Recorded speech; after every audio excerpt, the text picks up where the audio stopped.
It's time now to bring in a guest we've been very excited to talk to for a while now, as you've heard us talk a lot about Ted Lasso on this podcast because we love the show so much. And joining us now is Brendan Hunt, who of course plays Coach Beard on Ted Lasso. And he's a Chicagoan who's a huge Bears fan, which is why we're doing this whole thing today. Brendan, thanks so much for taking the time. Thanks for having me. Let's get into it. So you are in London right now. I'm sure just totally wrapped up in all this Oprah and, the Royals talk, I'm sure. No, you're there to film the second season of Ted Lasso, which we can't wait for. But I guess how's the production going? Pretty good. It's certainly weird trying to do this during COVID and, comedy in front of a room full of people wearing white masks. We're about at the halfway point. Feels like we may have hit a bit of a groove right now. And we'll see how it turns out in here. Now all the pressure's on because now we know people like the show. It's so much nicer to be under the radar, but we'll give it a go. Yeah, I was going to ask about that, Brendan, because, the reception for the show was just out of this world. And, Hoge and I are doing this. We're such huge fans of it. What's it been like just to see the reaction from people over the past few months? And then how does that almost impact you or kind of be in your mind as you work on season 2? The reaction has been, amazing. Like when it was first coming out, like not that many people were seeing it, but right away people were like, oh, I really like this. And the unfortunate coincidence of the timing in which it's come out, it's like really just flat out meant a lot to people. And it's kind of blown us away. But then, now it's getting out there and it's getting, slightly more public accolades and stuff. And I was kidding before. We can't actually let that affect us at all. Just got to make the best show we can, because we sit there trying to be liked by the same people or whatever, then that'd be just shooting ourselves in the foot. Yeah, Brendan, I wanted to ask you about the timing, because obviously you filmed the first season before the pandemic hit, but this show ended up being something that and you alluded to this, but I know it applied to me, like just the perfect thing we needed in 2020 with all the shitty things that have been going on in the world. Here's an uplifting show, which I got to be honest, I wasn't expecting that. So I guess can you tell us a little bit about the motivation to, I don't know, I would say go against the grain a little bit with a comedy show that was still so uplifting, sort of once you get beyond just the funny parts, and then the mind-blowing aspect of it, just the timing working out in such an awful year. Well, thanks for that, man. We appreciate it. Certainly we could not have predicted what this ridiculous last year has been, but there was, at least before that, there was certainly a toxicity in the discourse, and we kind of were at least responding against that a little bit. Why is everybody just being so dang hostile all the dang time? And comedies have gotten that way too. Like most of the really good comedies of the last 10 years or so are kind of jerk comedies in a way, and like some great shows I absolutely love, but it just felt like it might be time to bring a slightly more Midwestern air to things. And between Chicago and Kansas City, we got a lot of that in the writers' room. So, Brendan, I was a big fan of the original Ted Lasso sketch you guys did for NBC when the Premier League started airing on NBC Sports. I believe that was 2013 when that came out. And so I'm curious, because if you watch that, you'll see some of the similar jokes. I think Coach Beard seems to be pretty similar, but Ted Lasso's character does evolve a little bit. I'm wondering what that process was like in terms of looking at what you guys learned from that, deciding what to do with Ted Lasso from that experience. And also the fact that there's 7 years in between must have been kind of interesting as well. Yeah, it boils down to a sort of loud, brash idea like we had for the first one. That can absolutely carry you through a 5-minute sketch, for sure. But it's not going to carry you through a 300-minute long sports movie. You got to have some more depth and reality to it. So very early on, Jason kind of realized, okay, if we're going to, the audience has to buy that this football coach is in London now. That's going to be ridiculous no matter how we do it. Fine. But then once he's there, why is he there? What's that? And that started to get to the idea of him being divorced and into some laying down some emotional roots that I think have enriched the whole thing. And in terms of waiting all that time between we did the second one in 2014, and now it's finally out in 2020. Personally, it was torture. Like, of the 4 creators of the show, I think it's fair to say that I have the least elaborate IMDb page. And this gig is good for Brenny, let me tell you. And there was a lot of like, it's almost happening. Oh, it's going to happen. Here it comes, right around the corner. And then it kept not happening. I finally gave up hope completely. And then suddenly we're having dinner with Bill Lawrence, and here we are. Well, you certainly have, put in the work for a long time to get here. And that's something that's interesting about this specific show too, because it seems like pieces of this show even go back to like 2003 and some like, is that the, am I putting that together right with like the Roy Keane, Roy Kent connection there, and just some of the pieces that have evolved over time all coming together in this show now? Yeah, absolutely. Because that's around when we were all in Amsterdam for a little bit of a period. And like, I was in Amsterdam for 5 years. There's a Chicago improv company called Boom Chicago out there. They're still there. They've been there like 26 years. Joe Kelly, one of the other creators, he did about 4 years out there. And then Jason was out there for like 4 months. But in that time, he was there just long enough to realize that we've been lied to all our lives. Soccer doesn't suck. Soccer, in fact, is pretty awesome. And, that's when Manchester United was in their Beckham, Roy Keane pomp. And the 3 of us all have a little bit of Irish in us, at least. And so we were just fascinated by Roy Keane. I mean, what just a caricature of a hard man, and Jason liked Man U a little bit. I hate Man U, but I still am like, Roy Keane is fascinating to me, absolutely fascinating. And so we kind of never forgot him. And as we pictured, like, what would be the biggest, personality football force that would be the opposite of what Ted is, we just kind of kept coming back to Roy Keane. So then we named the character Roy Kent, but like as a placeholder.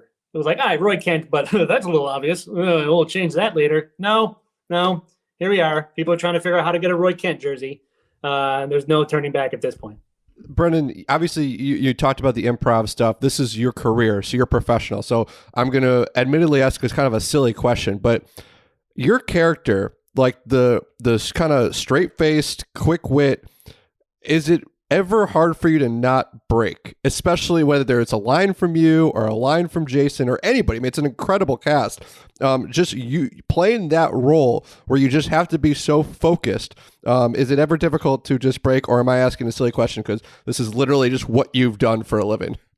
Here, I'm going to experiment with turning the camera back on, see if that works, because faces are going to be involved. Yeah, I mean, the what gets you the most is improv, and we improv on set, and we try not to improvise too much. It's been very important to Jason from the beginning. Like, it has to be 99% scripted. We have to know what we're doing. We have to have a foundation, and we'll improvise occasionally as magic sprinkles. But sometimes when we do, like, I just cannot hold it. For the most part, I'm okay. But there's a scene from season 1 where we talk about how the dressing room is cursed, and it's me, Jason, and Nick, and Jeremy, and Tahib. And just the notion of 6 adult men standing around talking about the dressing room is cursed. Like, that scene took us an hour just to get through it. So it's rare that we get thrown into it, but when it happens, there's no getting out of it. And it's kind of a nightmare. Brendan, when I first reached out to you, I did it with the promise that we talk some Bears too and talk some football. You're a big Bears fan. You're a Chicago guy. So we'll come back and talk a little bit more about Ted Lasso because I have a few more questions about all that. But and I want to make sure our listeners are watching that because we keep telling them to check it out. But give us like the background of your Bears fandom and maybe some of the memories of being a Bears fan and why that's still so important to you. Sure. I feel like my childhood was spent largely just loving Walter Payton. Like, before I even knew, I don't know who Jimmy Carter was. Like, I knew who Walter Payton was.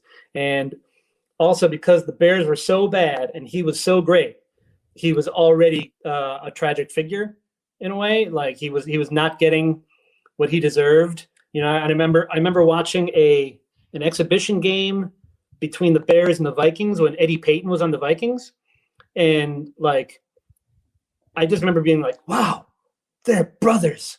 They both must be equally good as each other. And I had an Eddie Payton card, and history will show Eddie Payton, not so great, but I'm old enough to have been at least confused by that. And they were just so bad for so long, Bob Evellini and Mike Phipps and this era, that when they finally got good, it was mind-blowing. I just could not believe it. Didn't really get to go to any games. I went to one game against the Eagles when Dick Vermeil was there. I have no memory of it except for the cover of the program. But then one morning in January 1986, my mother wakes me up earlier than usual on a Sunday and says, wake up, your dad's taking you to the game. Now, my mom and dad had been divorced since I was 2. My dad was not around that much, but now mom had remarried a Packer fan, and I think dad felt threatened, so he somehow came through, and I ended up going to the NFC Championship game as the second Bears game I ever went to in my life. And that is a good memory. That would be. Wow. That's and it's interesting too, Brendan, because I heard you were on with our colleague Robert Mays in the fall. And you talked about, you mentioned with us being in Amsterdam, and you were in Amsterdam during a couple good Bears seasons, actually.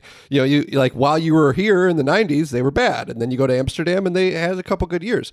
So what was it like? This is kind of today it's easy for you to watch a Bears game from London. What was it like then, kind of keeping up with the team during those years?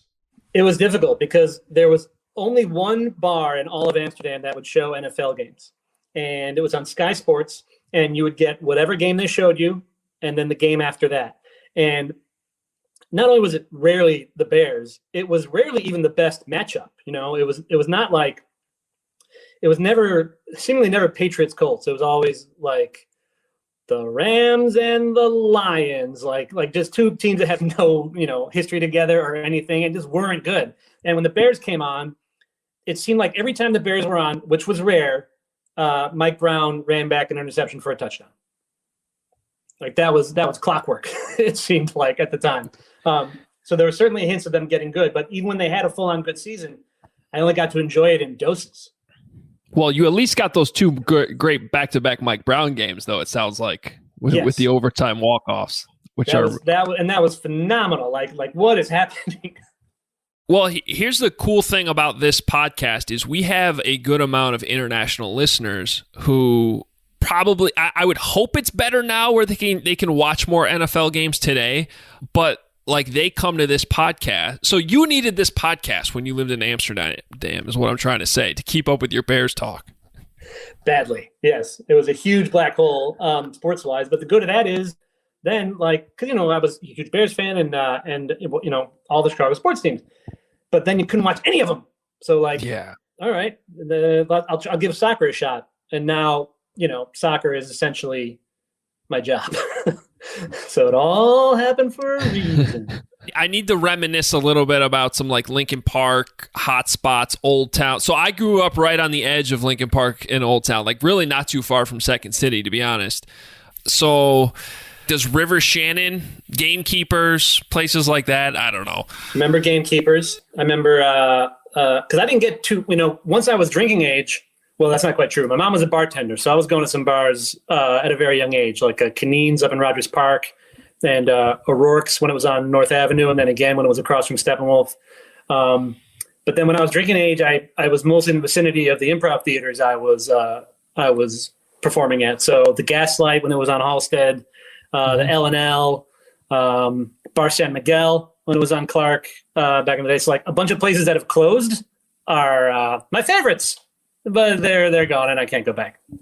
Oh, what was that 4:00 bar? Which one? Tees? Yeah. Yeah. There was one that was just called like Tees, right? It was like Irving and Ashland.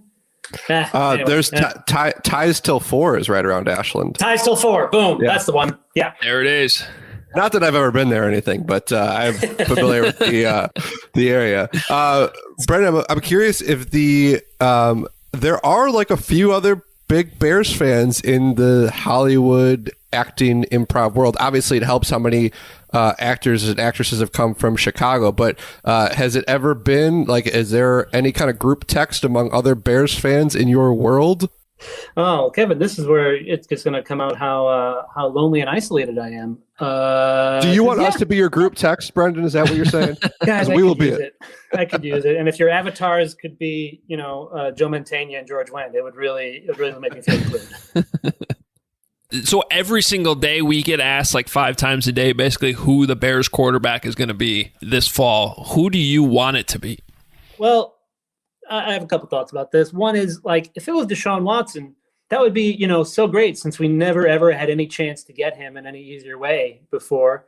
And with Pat Mahomes, same deal. Gosh, we just never had the opportunity to have either one of those guys. And I feel terrible for Mitch Trubisky, who I would not want to be the quarterback. But like, do you guys know what the actor's nightmare is? You know this phenomenon? No. All right, the actor's nightmare is a thing. And it's a common dream among actors. And you wake up and you're in a dream and you're about to have like the biggest show of your life, huge crowd, everyone watching, it's the pinnacle of things, and then you can't remember your lines.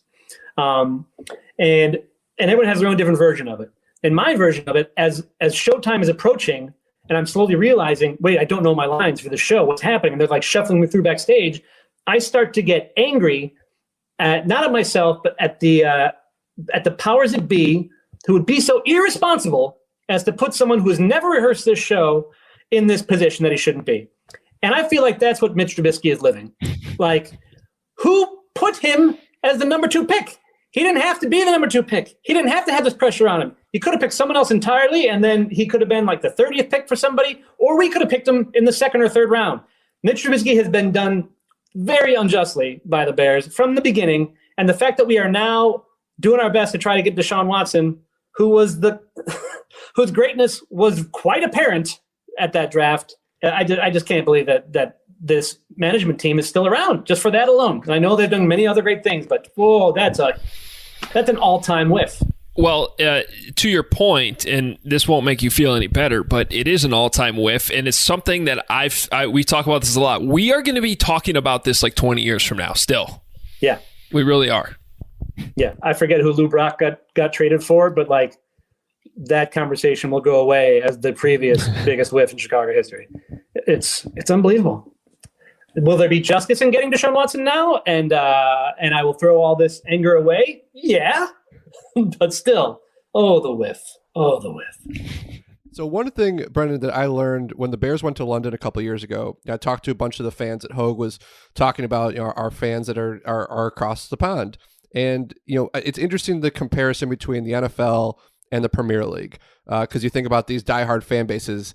I think the Premier League is a little bit more similar to college football when you have like those allegiances to where you're going to college. But it's interesting talking to folks who live and die with their soccer clubs and then live and die with the Bears. But I'm curious from your perspective, now that you've done the whole Ted Lasso thing, you are a big NFL fan, big Bears fan. What has been your perspective on the similarities between the two leagues and the two fan bases? Well, I think you're spot on that college sports are akin to soccer fandom in terms of the I guess the regional nature of it, and the more like where are you really from, and there are so many college teams, there's so many soccer teams, so it's easier to like isolate to your patch of the earth. I don't know. There's so many differences. What's one of the weird little things? Like you think of soccer fans as being drunken louts and everything, but they're not allowed to drink at the games. And yet we have people walking down every aisle every minute of the game, whether the game is happening or not, to make sure that we are getting as drunk as possible until, of course, the hard cutoff of the 4th quarter. But there's something to that. Like because it's 2 hours, because it's over before you know it, they are laser focused on the game when you're there in a way that we aren't really. And we can't be, because every 5 seconds we're playing Sandstorm, or announcing the wonderful tie-in to fucking Harris Bank or whatever. Harris Bank, does that still exist? I remember, I had that Lion Bank as a kid. Anyway, so I'd say that the in-game experience is the biggest difference. And I got to say, I think they're doing it right. I was amazed. So when we were there last year, we went to Fulham, Charlton, which also fascinates me. There's like 20 teams within London, and it's like I almost compare it to like high school football on steroids with all like the rivalries within the city. But anyway, it's just a fascinating experience how they like literally had to have a security line separating the road fans from the rest of the stadium. And then this is a true story because we were sitting like in the Fulham supporters area because the game was at Fulham. And I just happened to be I'm just a stupid American tourist with my phone out. And the opposing team scored, and I took a video of the guy celebrating, and the fans behind me like wanted to fight me because they thought I was a Charlton supporter. Just because you were recording, or just because you weren't? Yeah, well, they thought like I was taking a video of like them scoring, so I must be like rooting for the other team, right? Oh, got it. And then like when we went to the pub pregame, you had to be a Fulham supporter to get in because they don't want any bar fights. And so it was fascinating to me. You fast forward to the Bears-Raiders game like 2 days later, and everybody's just like kumbaya hanging out before the NFL game. Like the Raiders and Bears fans, they don't have a problem with each other. So just to your point, like it is so serious there when it comes to the Premier League. Yeah, they are shocked that you can go to a sporting event in our country in any sport, and the red jerseys will be sitting right next to the blue jerseys in the stands. That is completely foreign and baffling to them. By the way, that the day of that Bears game was one of the best sports days of my life because my sister was in town and visiting, and I'm also an Arsenal fan. And so that day I saw an Arsenal game and a Bears game in the same city on the same day. And, the Raiders kind of ruined it. But other than that was cool. It was cool to show my sister all that too. That's awesome. Well, what should I know you can't give anything away, but what should we expect in the second season of Ted Lasso, which we cannot wait for? Oh, guys, I'm excited. No, they've really put a hard kibosh on me saying anything, but there will be some soccer played. I can tell you that. Have you tried the biscuits? I'm more of a sweet than a savory. Okay. In my desserts, so I pretty much avoid the shortbread type of things. But Hannah swears that the ones that they made her were horrible, but they've apparently made better ones this year, and she's very happy. They got to fix that. Well, I tell people when they're watching Ted Lasso, you see, and you can critique my critique here. You see the promo or the trailer, and you're like, "There's no way that can be good." Like an American football coach going to England and becoming a soccer, like it just doesn't make sense. But then you watch the first episode, and you're like, "Wait a minute." I have to watch the second episode now. And then you get done with the second one. And I think it was by the end of the third episode, it's a different sense of being like totally hooked, where it's just like, wait a minute, this is really, really good. I did not expect it to be like legitimately a great TV show. And that's really what it is. Part of what the show's about is, don't judge a book by its cover, and, don't set the bar too low for what people are. And then people's experience of the show has been that part of the show. So that's been kind of cool and gratifying. Bill Lawrence, one of the creators, he's gotten to the point where he seeks out tweets where people are like, "This show has no right to be this good." And he always responds like, You're right. Absolutely. We don't know how we did it. Brendan, real quick, my wife and I have binged a lot of shows during the pandemic, and she wanted to rewatch Ted Lasso. We both did. That was the only show with like, let's watch it again. That's how good it was. You just feel good watching it. So congratulations to you and everybody involved. We're so excited for season 2. Oh, thanks, guys. Really appreciate it. We're having fun doing it. Hopefully it'll work out okay. Awesome. Thanks so much, Brendan. Thank you, guys.